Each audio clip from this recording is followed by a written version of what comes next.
Welcome back to the next lecture. And in this one, you're going to learn a lot of exciting new techniques in order to style the buttons that we have on our page.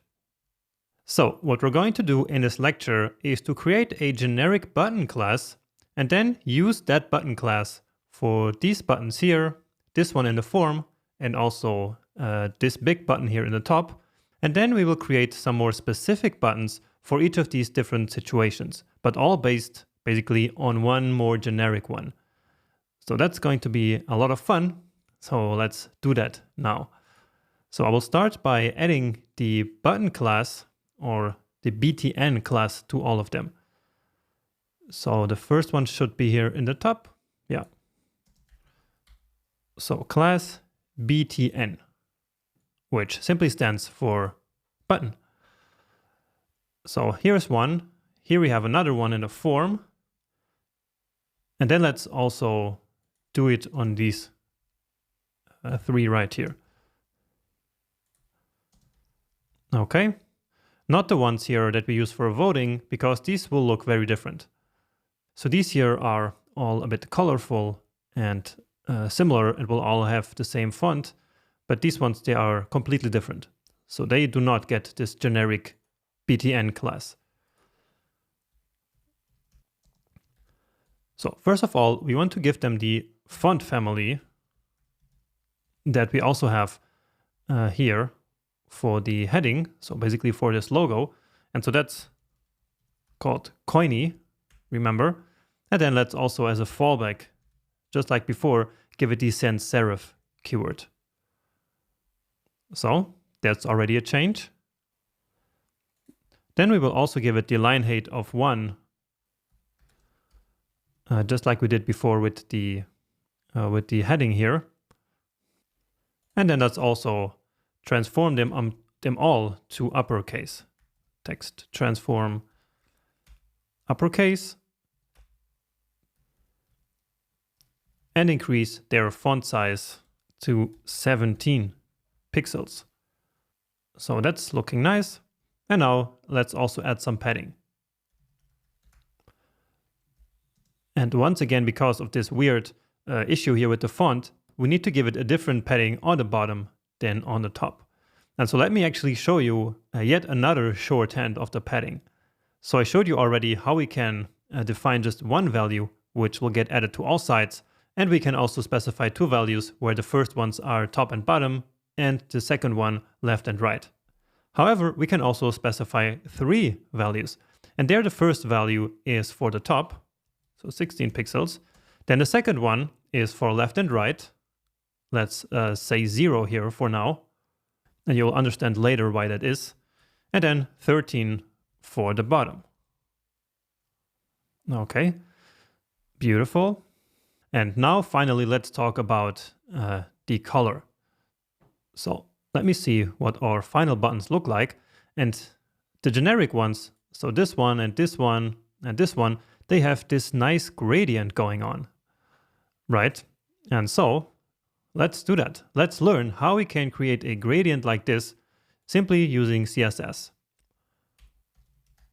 So we do that using background, but not background color, but background image. So background image, and then linear gradient like this. And then first we can say the angle, so the angle that the gradient should have, and we can really specify an angle value or a direction. For example, we can write to the right, and then we can specify two colors. Let's start with this blue color, which is here, this first one. And the second one, or the last one first, let's use this yellow side, this yellow color here.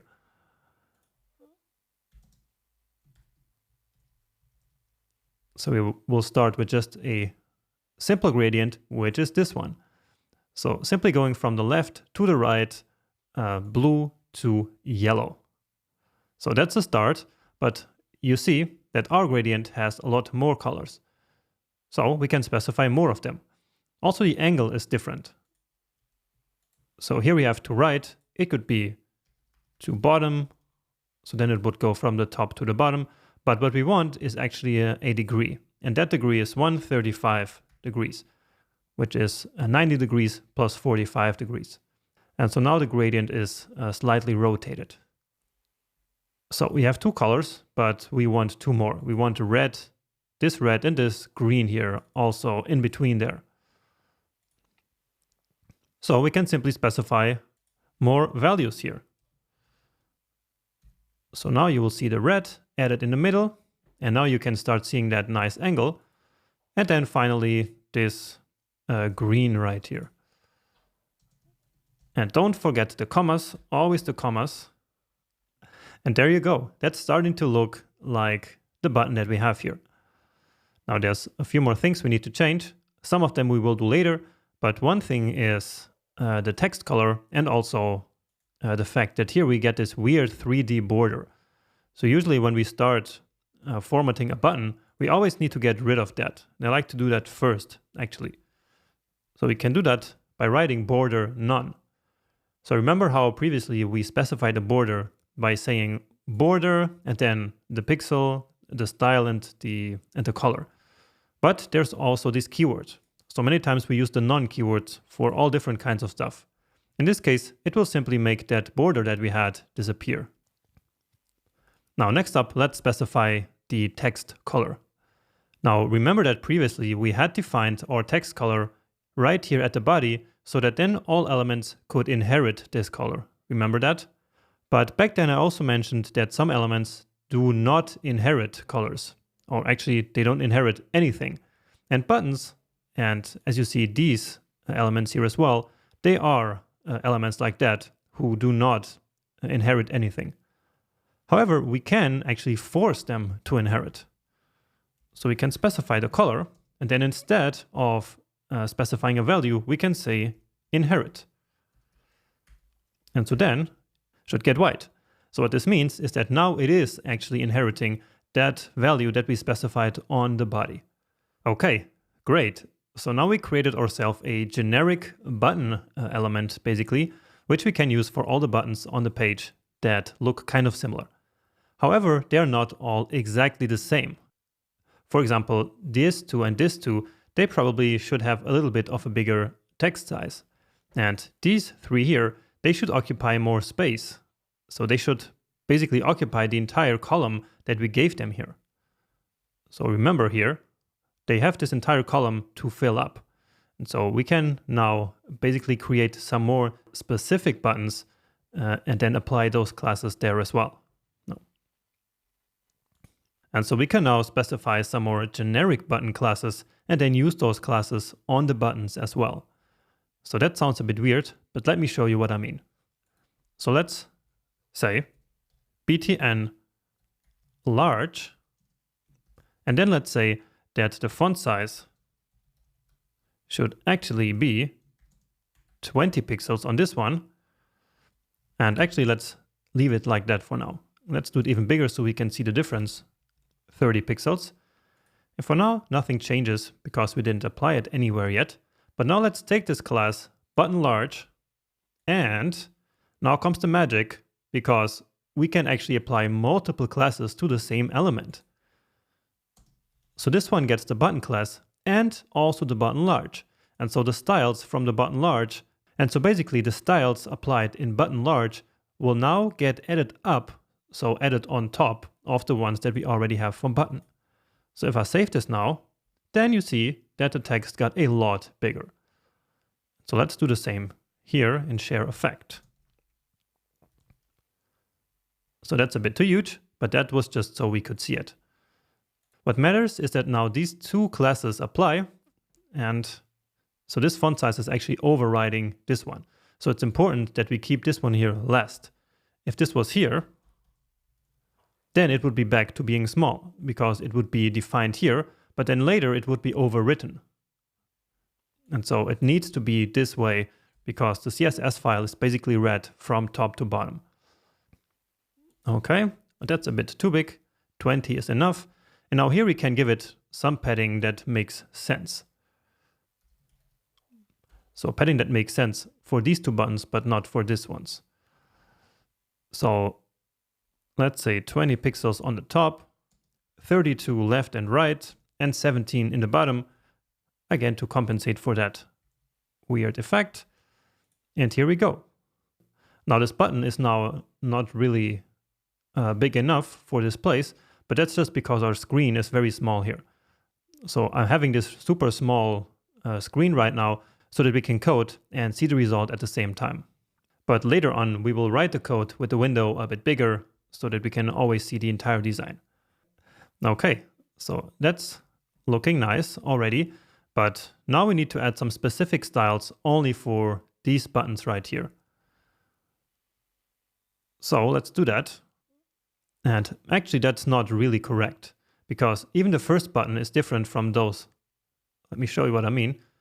So you see that the first button here has that gradient, but these others do not. So they are just normal color. And also this one has this margin on the bottom a bit bigger, so to separate it from the rest of the buttons. So let's create a button for that one. So this one is the all. Let's call it button all categories. And well, now I overwrote the original one for some reason. So both classes need to apply button and button all categories. So let's add that here. Let's start by adding a margin to the bottom of 16 pixels. And immediately you see it has this different result here. And now here comes the magic part. So again, I want to show you the columns here. So this column is this wide because we want the buttons to occupy the entire space, right? So we have these buttons here, so very deeply nested inside. So each of these buttons here, they should occupy the entire width of the parent. Now, right now, they are not doing that because they are inline elements, remember? So if we want them to occupy the entire space, we need to say with 100%, because that percentage here is in relation to the parent element, okay? So that's very important to remember. This percentage, whenever we specify it, so when we specify a percentage as a width, it will be defined or calculated in relation to the parent element. Okay, and now finally let's add a button type for these two over there. So let's say button category.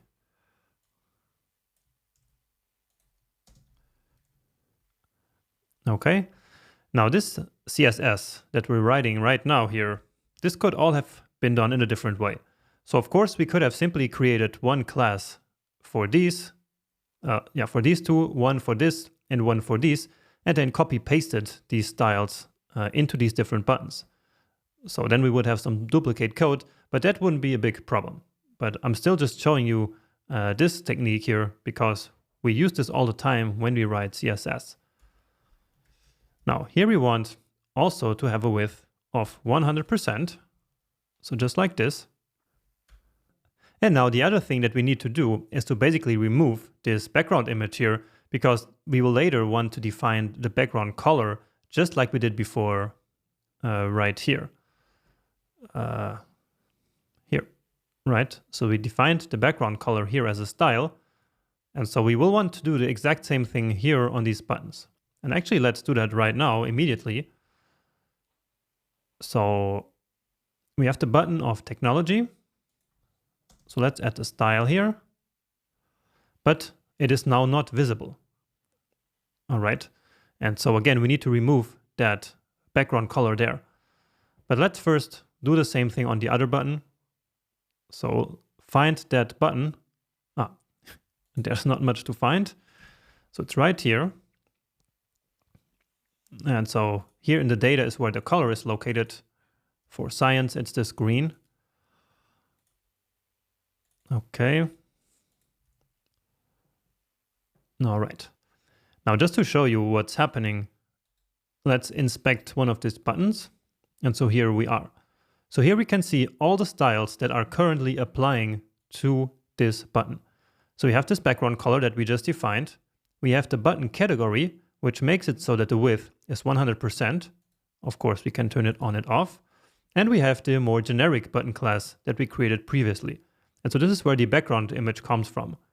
Now, if we turn this off, then you would here see the beautiful colors of these buttons that are defined from this background color. So how do we turn those off? Well, here in the button category, which is just these two, we can simply say background image, and then we have that none keyword again. And there we go. Nice. So the buttons are almost styled. Now, here I just want to do one more thing, which is to add some space here between all these buttons. But here actually I will not add the space to the button themselves, but to these list items here. So I think it makes a bit more sense that the spacing comes from the list items. So let's give them a class name here. So right here. So class, let's call them category. So this li and this, and make sure you add it to the right element.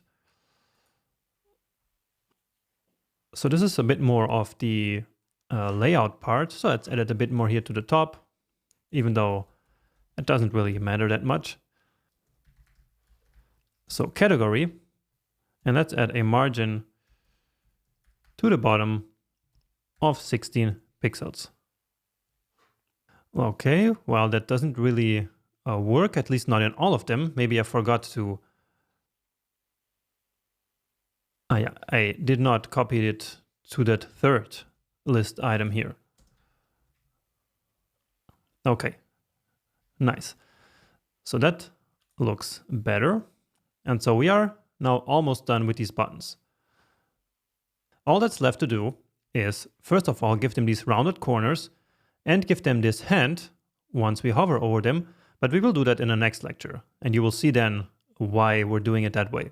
But also we have this really, really nice hover effect. You see that?